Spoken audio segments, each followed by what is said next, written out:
Hi friends, welcome to our channel. Today நம்ம ஹெல்த்தியான சிகப்பரிசி புட்டு எப்படி செய்யுதுன்னு பார்க்க போகிறோம்.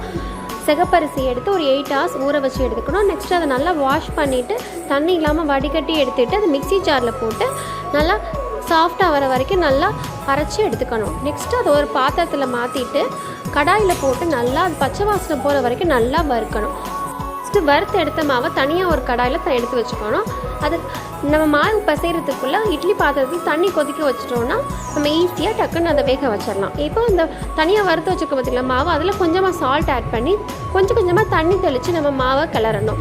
ரொம்ப தண்ணி ஊற்றிடக்கூடாது, கொஞ்சம் கொஞ்சமாக கிளறணுன்னா புட்டு பதத்துக்கு வந்தோன்னே நாங்கள் நெக்ஸ்ட்டு ஸ்டாப் பண்ணிடணும். நெக்ஸ்ட் நம்ம கொஞ்சமாக கீ ஆட் பண்ணியிருக்கேன். கீ ஆட் பண்ணி அதை நல்லா பிசைஞ்சிட்டு மிக்ஸி ஜாரில் போட்டு ஒரு ஓட்டு எடுத்தோன்னா நல்லா புட்டு பொலன்னு வந்துடும். அதை நம்ம கடாயில் இட்லி பாத்திரத்தில் வேக வச்சு நம்ம எடுத்து வச்சுட்டு நெக்ஸ்ட்டு கொஞ்சமாக தேங்காய் திருவி, நான் 1/2 மூடி தேங்காய் எடுத்துருக்கேன். அதை திருவி அந்த வேக வச்சு எடுத்து வச்சுருக்கோம் பார்த்திங்களா புட்டு மாவு, அதில் ஆட் பண்ணிவிட்டு நான் 1 டம்ளர் சிகப்பரிசி எடுத்திருக்கேன். அதுக்கு 1/4 டம்ளர் ஜாங்கிரி அல்லது சுகர் ஆட் பண்ணோன்னா சாப்பிட்டோன்னா சுவையான சிகப்பரிசி புட்டு ரெடி.